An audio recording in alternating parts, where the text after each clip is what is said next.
Hi, and welcome to another edition of Sartorial Talks. I'm glad you're here because we're going to speak about something a little different than usual. We're going to speak about the great adventure of trying different shoes. And these shoes are really focused between the months of May and September. It's a time when it's warmer outside. You can be a little more versatile, a little more adventurous, trying something that maybe you haven't tried before. If you're watching, I imagine you're in the classic style realm. And if you're a classic style person, you probably enjoy that feeling of safety. Classic style even feels like you're at home. It gives you this security feeling. And you know what? A lot of times we can't imagine stepping out of our classic style realm. So I'm going to encourage you today to choose one of 4 types of shoes that probably aren't in your classic style realm. They're going to range from, as I said, 4 different types of shoes. One's the indoor shoe, one is a travel shoe, the other's a walking shoe, and don't cringe, the last is the sandal. Now, what is an indoor shoe? Normally we call an indoor shoe a slipper. It can have a back or no back at all. The indoor shoe originated, we think, as far as we know, with Prince Albert, who was the UK consort. He adopted the indoor shoe and he used the material velvet. He had a very lush, padded inner part of the shoe, and he also embroidered the shoe, I believe, with the family crest, but also with initials. So you can do something like this. Try a velvet slipper. You don't have to go crazy with the embroidery, but you can if you want. And see if that's something that appeals to you. Now, normally, if you read about men's style, the velvet slipper is used when a person is hosting a dinner, hosting a party, or doing something in his or her home. And in that way, the slipper is perfectly fine to greet guests with. Another idea that you can do to wear the indoor slipper in a classic style way, because I imagine you are into classic style if you're watching this, is to take your indoor slippers to another person's home as a dinner guest or as someone who's been, invited to a party. If you're going inside a person's home, it's very thoughtful to bring your indoor slippers to that person's home. And they'll notice it, and I think some other people will probably get the idea and borrow it from you. Some people you may recognize that also love to wear the velvet slipper includes Clark Gable and, of course, Hugh Hefner. I think everyone's seen those pictures of him in his robe and his velvet slippers.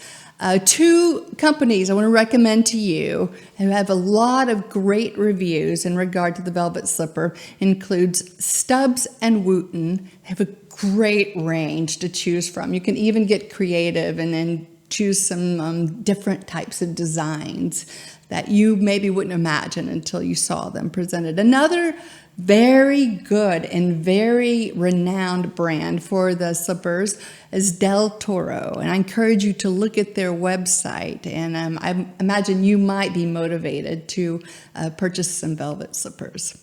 So that concludes the section for the indoor shoe. We're now going to move to the travel shoe, and this is one of my favorite shoes that I keep trying to get you to give a shot with, because the travel shoe or the driving shoe it's stylish. You can actually wear it with suits. It has a pebble grain sole. And so it's very comfortable. You can even bend the shoe, and the pebble grain runs up the back of the shoe in case you are driving and you don't want to wear out the back of that shoe. So why would you buy a travel shoe? Well, obviously, we've already talked about driving, but also think about when you go to the airport after the sanitary crisis has passed and air travel comes back as a regular means of doing business. Think about how that driving shoe / travel void shoe will be so easy to wear, stylish, and when you go through security, you slip the travel shoe off, slip it back on, no problem, in a matter of seconds. It makes all the sense in the world to have a travel shoe. Also, I thought of a really good application just from looking online and seeing other people in classic style applying this travel shoe or this driving shoe to everyday life. It's a great shoe to use for errands if you're just going out for 10 or 15 minutes and coming back. And the reason I limit that to errands is because I've read so many reviews of people who buy driving shoes, and believe me, some of them are quite expensive. For example, Todd's. I mean, you can go up to 400 euros and higher for a travel shoe. So the problem is they don't last very long. It's not a really solid construction. It's more of a comfort item. So you can use this type of shoe for errands where you're going out and coming back quickly or going to the airport or driving, but don't overuse the shoe, because if you're making such an investment, you don't want to have to throw out the shoe after a few years. If you are looking at an alternative brand, we already talked about Todd's, which is world famous, and I'm sure you've probably heard of them. Business Insider 2 or 3 years ago did a big review on an alternative travel shoe that they loved, and it's called the Jack Erwin shoe. Very stylish, looks almost like a penny loafer, but also has that element of knowing that it is indeed a Voyager shoe or a travel shoe. So take a look at Jack Erwin and see if you don't want to make that big investment, but you still want a gorgeous shoe. Take a look at this brand and see if that will work for you or not. Now, continuing with the travel shoe, we talked about the driver. Now let's talk about, I'm sure you've heard of it, let's talk about the Espadrille. Now, some of you may think Espadrille is too feminine for me, but no. So many men wear Espadrilles in that May to September time slot and enjoy them very much, and they're very versatile. You can wear them with summer suits and casual clothes, and most men, once they try them, they're hooked because they are really comfortable and they have a nice history too. So being in classic style, we do enjoy the types of items that have some kind of story or some type of history. Originally in the 1300s, the espadrilles were seen on in different areas of the world. For example, Spain, and also in certain areas of the coastlines of France.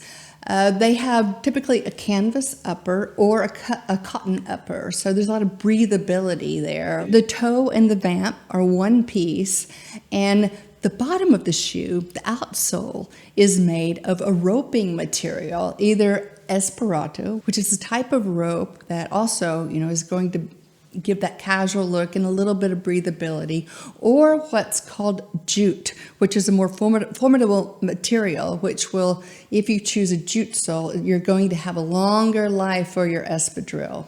The espadrille is really common these days in the Basque Country, which is bordered by France and Spain, and also on the Mediterranean coast. But now it's carried over to a look enjoyed by people all over the world.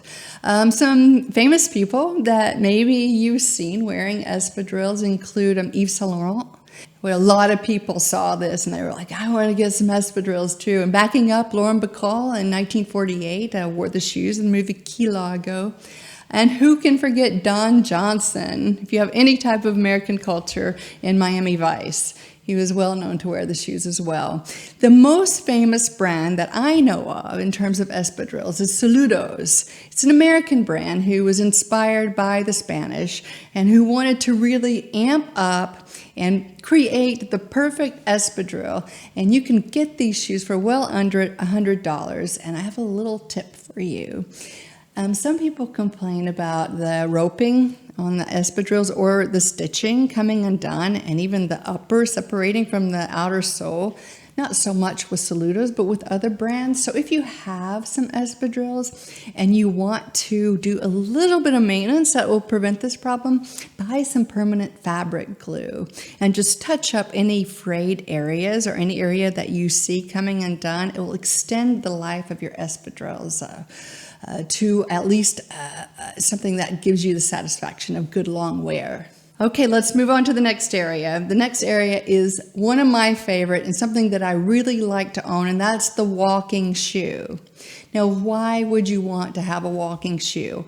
I think the number one reason is because you want to preserve your beautiful classic shoes.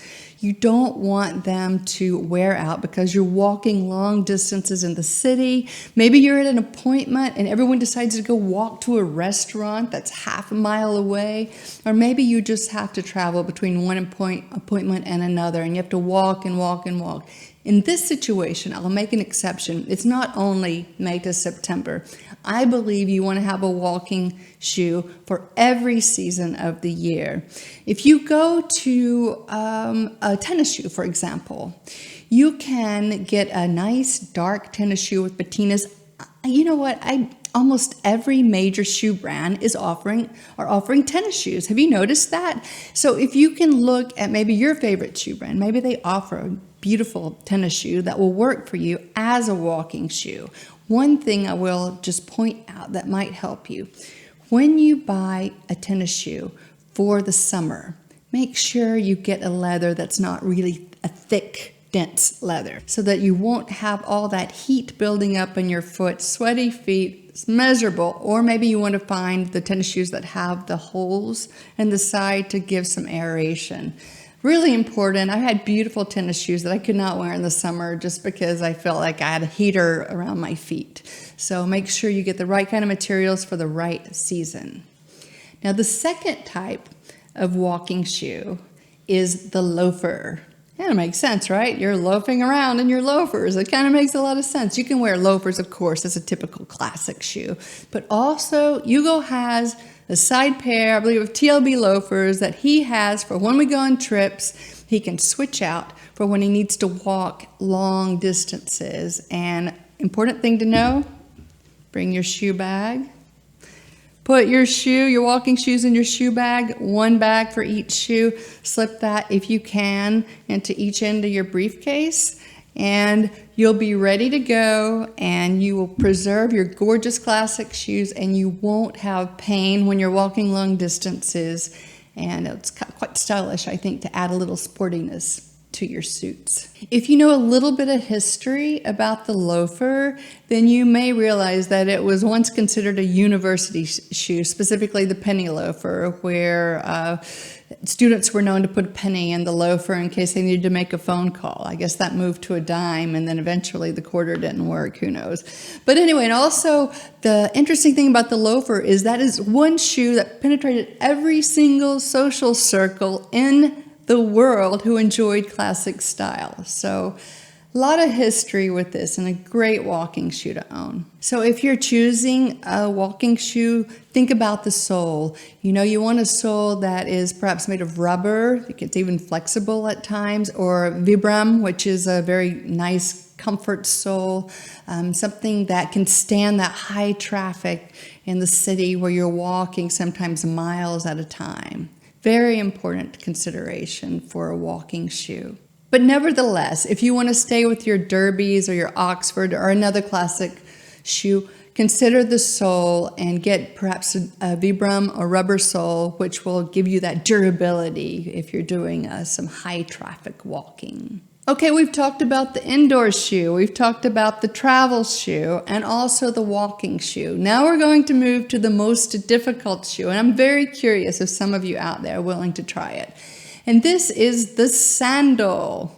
We could only find one sandal that Hugo would even agree to share with you. So it's going to be fun to show it to you and see what you think. Lorenzo Cipanelli, probably one of the most famous tailors in the world in Paris, sort of warmed us up to this idea of combining sandals with suits. Again, we're talking about May through September. It would be a little strange to wear those in the cooler months.